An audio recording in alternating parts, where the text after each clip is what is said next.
Jurgos su Andriumi nepamatysi atskirai, viską jie daro kartu. Netgi interviu griežtai atsisako duoti po vieną, tik kartu. Visur einam kartu dviese. Jo. Einam mišką karstytis. Taip. Grybus renkam neatsigyti. Treniruojamės. Kartais ir pietauti tenka kartu. Jo.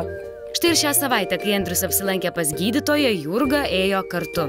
Nenusigaskite, Grebliko sveikata puiki. Tiesiog šitaip atsakingai jie ruošiasi šiandienos numeriui. Andriui įstatė vampyro dantis. Nu, atsiprašau, aš noriu, kad man įkastų su kokybiškais dantim. Aš nenoriu, kad jam iškristų procesas kaip senukas.